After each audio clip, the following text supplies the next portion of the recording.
Hello Capricorn. Capricorn यानी मकर राशि। मैं सुरेश को ट्रिपल इन द टैरो से। तो आज हम कैप्रिकॉन यानी मकर राशि के लिए सिंगल्स की जनरल लव रीडिंग करेंगे। जो सिंगल हैं, विडो या विडोवर रहे हैं या डाइवोर्सी रहे हैं या बिल्कुल अनमैरिड हैं, कंवारे हैं, अभी तक शादी विवाह ही नहीं किया है, रीज़न चाहे कोई भी रहा है लेकिन अपने आप को सिंगल मानते हैं, तो ये रीडिंग उनके लिए है। जनरल है, जनरल होने के कारण आप पर मैच हो भी सकती है, नहीं भी हो सकती। जिस पर जितनी मैच होती है प्लीज़ आप एक्सेप्ट कर सकते हैं। सनसाइन, मूनसाइन या नाम राशि जिसे चाहें देख सकते हैं। अगर आप पर्सनल रीडिंग चाहते हैं तो नीचे डिस्क्रिप्शन बॉक्स में डिटेल्स दी गई हैं, वहां जाकर चेक कीजिएगा। कोई भी कन्फ्यूजन, डाउट होने पर व्हाट्सएप मैसेज के जरिए आप इसे क्लियर कर सकते हैं। और ये जो रीडिंग है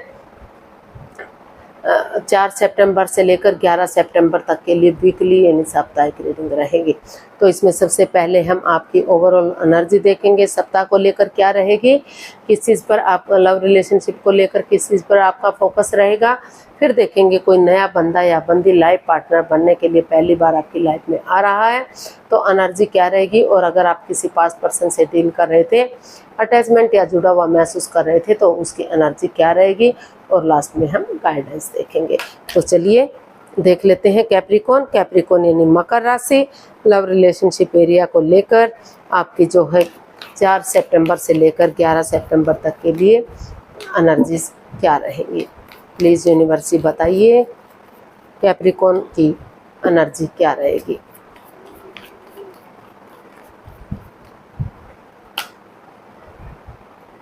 the high priestess, wheel of Fortune and 5 of swords. तो कैप्रिकॉन जो पास्ट में जिन चीज़ों को लेकर परेशान थे, आप दुविधा में चले हुए हैं, तो उन चीज़ों से आप अभी भी नहीं उबर पा रहे हैं। अभी भी वो चीज़ आपको प्रॉब्लम दिए हुए हैं। कोई माइंड गेम, कोई मैनिपुलेशन चला हुआ है जिसकी वजह से आपकी ईगो हर्ट हुई है। पीठ पीछे कुछ ऐसा किया है जो आपसे छिपाया जा रहा था। सामने वाले आपके प्रति लॉयल नहीं थे, ऑनेस्ट नहीं थे। हो सकता है कि प्यार में उन्होंने धोखा दिया है, वो आपकी भावनाओं के साथ भी खेल रहे हों और किसी और से प्यार मोहब्बत करते हो या पहले से ही शादीशुदा हों। तो कुछ इस तरह की एनर्जी दिखाई दे रही थी क्योंकि अभी माइंड गेम मैनिपुलेशन चली हुई है। तो इसलिए आपने डिसाइड किया है कि आप और कंफ्यूजन में नहीं रहेंगे और दुविधा में नहीं रहेंगे, अपने आप को हील करेंगे क्योंकि और अपनी विजडम नॉलेज गेन करेंगे, चुप रहेंगे, मौन रहेंगे, खामोश रहेंगे क्योंकि और विजडम नॉलेज गेन करते हुए विवेक के साथ, धैर्य के साथ, समझदारी के साथ सही समय आने पर, सही वक्त आने पर ही आगे बढ़ेंगे। और उस कोडिपेंडेंसी पे, उन नेगेटिव चीज़ों पर आप काम करना चाहते हैं जो आपको परेशानी दे रही है, दुविधा दे रही है। आप महसूस कर रहे हैं कि अगर आपकी लाइफ से वो चीज़ें हट जाएंगी तो जो समय के साथ, वक्त के साथ आप यूनिवर्स को सरेंडर करते हुए आगे बढ़ने का सोच रहे हैं, एक बिगिनिंग, एक शुरुआत करने का सोच रहे हैं ताकि जो भी यूनिवर्स को मंजूर होगा वो उसी के साथ आप आगे बढ़ेंगे। तो आप उस कोडिपेंडेंसी को ख़त्म करने में, उन लस्ट को, एडिक्शन को, चाहे वो गैम्बलिंग है, स्मोकिंग है, ड्रिंकिंग है या चीटिंग, हेरा फेरी, धोखाधड़ी चला हुआ था, आपकी भावनाओं के साथ खेला जा रहा था, तो उनको हील करने की आप कोशिश कर रहे हैं। आप अभी चुप हैं, मौन हैं ताकि इससे पूरी तरह से निकल सकें और समय के साथ, वक्त के साथ आप आगे बढ़ सकें, चीज़ों को सही कर सकें, पॉजिटिविटी अपने अंदर लाने की पूरी तरह से आप कोशिश कर रहे हैं। तो जो चीज़ें आपको दुख दे रही थी, तकलीफ़ दे रही थी, जिस वजह से आप आगे नहीं बढ़ पा रहे थे, आपकी भावनाओं के साथ खेला जा रहा था, तो हालांकि चाहते तो हैं आप नई शुरुआत करें, लेकिन आपकी जो ईगो है वो आपको आगे बढ़ने से अभी रोक रही है। तो इसलिए आप महसूस कर रहे हैं कि पहले नेगेटिविटी को ख़त्म करना ज़रूरी है, उन चीज़ों को ख़त्म करना ज़रूरी है जो आपको परेशानी या प्रॉब्लम्स दे रहे हैं। तो देख लेते हैं नए पर्सन की एनर्जी क्या रहेगी। कोई नया बंदा या बंदी आपकी लाइफ में आ रहा है तो क्या रहेगा। The star, justice and S of swords. तो जी हाँ, कोई नया बंदा या बंदी आपकी लाइफ में एंट्री कर रहा है, आ रहा है, जो हर हालत में जस्टिस चाहता है, न्याय चाहता है। वो ना तो किसी के साथ अन्याय करते हैं, ना ही वो सहते हैं। ये तुला राशि का कार्ड है और वो चाहते हैं कि ना तो वो अन्याय करेंगे, ना तो जस्टिस का, ना तो वो अन्याय सहेंगे। तो ऑनेस्टी, ईमानदारी और लॉयल्टी के साथ, बिना किसी छल कपट, बिना किसी हेराफेरी धोखेधड़ी के, दिल और दिमाग से काम लेते हुए, ताकि जो नेगेटिव समय रहा है, जो वक्त रहा है, उसको ख़त्म करते हुए ट्रूथ के साथ, सच्चाई के साथ आगे बढ़ेंगे, नए सिरे से अपने आप को हील करते हुए। क्योंकि हीलिंग होगी तो ये नेगेटिविटी ख़त्म होगी, ये परेशानी, ये प्रॉब्लम्स ख़त्म होंगी, उसका छटना होगा और कॉम्प्रोमाइज़ करते हुए, कमिटमेंट वगैरह देते हुए आगे बढ़ेंगे, ताकि रिश्ता स्ट्रॉन्ग हो, मजबूत हो, खुशहाली हो, गोल्डन स्टार हो, रिश्ता चार्मिंग हो। तो नई एनर्जी, नई ताजगी, नए जोश के साथ आप आगे बढ़ने का सोच रहे हैं। और अगर कोई इशू चला भी हुआ है तो उसे ख़त्म करते हुए आपने डिसाइड किया है कि ना तो आप झूठ बोलेंगे, ना ही झूठ सहेंगे, और आगे बढ़ेंगे, एकदम चीज़ों को परफेक्ट करेंगे और रिश्ते को आगे बढ़ाएंगे। तो इस तरह की एनर्जी आपकी नए पर्सन के रूप में दिखाई दे रही है,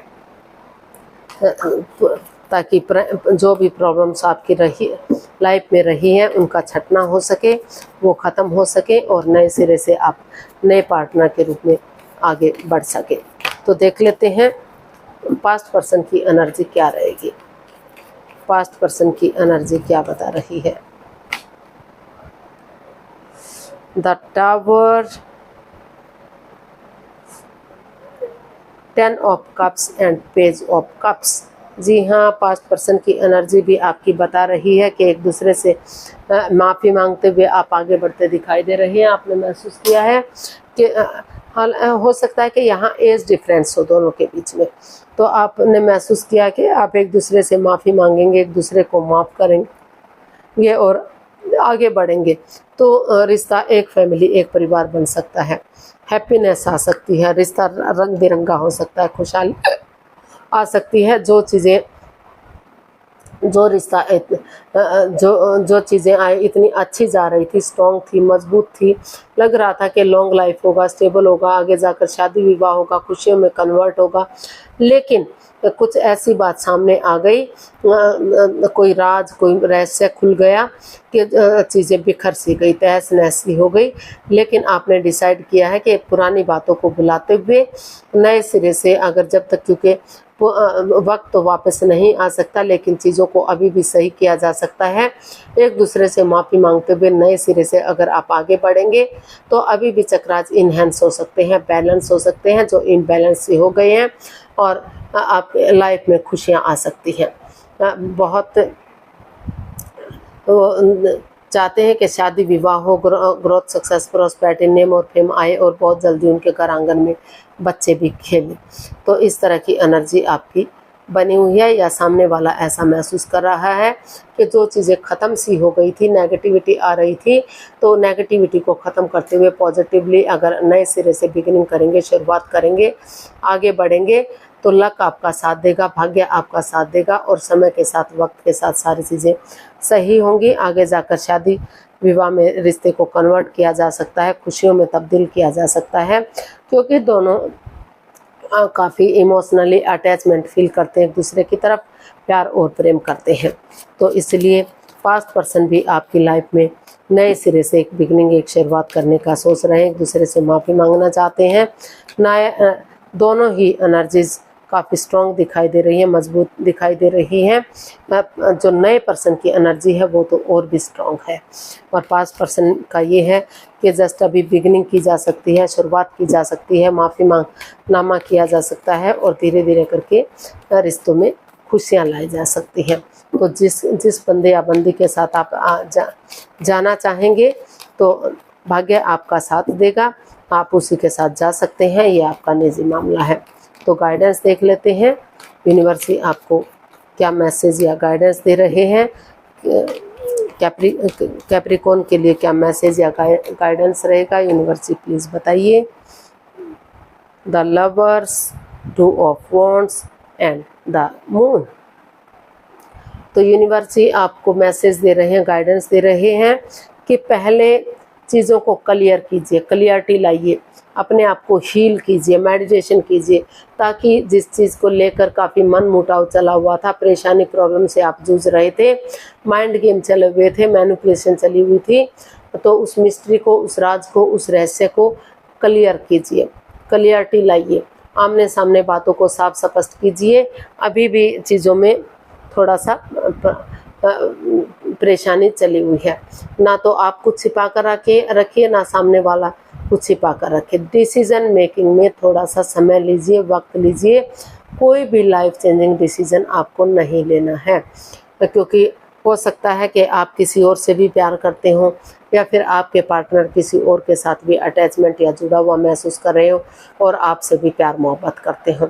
तो जब तक पूरी तरह से, या फिर जो भी मिसअंडरस्टैंडिंग रही है या कोई थर्ड पार्टी सिचुएशन रही है जो आपको बहला फुसला रही है, आगे बढ़ने से रोक रही है, तो जब तक पूरी तरह से क्लियरिटी नहीं लाएंगे, क्लियर कट कम्युनिकेशन नहीं करेंगे चीज़ों और उन चीज़ों को डिसीजन मेकिंग में समय और वक्त नहीं लेंगे, तब तक आपको आगे नहीं बढ़ना चाहिए। आपको पहले इसमें थोड़ा सा समय लेना चाहिए, वक्त लेना चाहिए, क्लियरिटी लानी चाहिए, ताकि कोई भी कन्फ्यूज़न, कोई भी डाउट, कोई भी मिस्ट्री, कोई भी राज सबके बीच में ना रहे। धीरे धीरे करके, हालांकि आप इस नेगेटिविटी से बाहर आ रहे हैं, पॉजिटिविटी आ रही है, लेकिन फिर भी पहले चीज़ों को क्लियर कीजिएगा और तभी आप सोचिएगा, तभी आप आगे बढ़िएगा। सही समय आने का वेट कीजिए, इंतज़ार कीजिए रिश्ते को आगे बढ़ने का। जब आपको लगे कि क्लियरिटी आ गई है, सब कुछ साफ स्पष्ट है, कोई परेशानी, कोई दुविधा नहीं है, तभी आप एक्शन लीजिएगा। तो आज के लिए इतना ही, फिर नई वीडियो के साथ मिलते हैं। अगर वीडियो सही लगती हैं, अच्छी लगती हैं, तो लाइक, शेयर और सब्सक्राइब करें, कमेंट्स करना ना भूलें। इससे मोटिवेशन मिलता है, आपको नोटिफिकेशन मिलता है, वीडियो बनाने में मदद मिलती है। तो जल्दी मिलते हैं नई वीडियो के साथ, तब तक के लिए हैप्पी रहें, खुश रहें। नमस्ते, थैंक यू सो मच।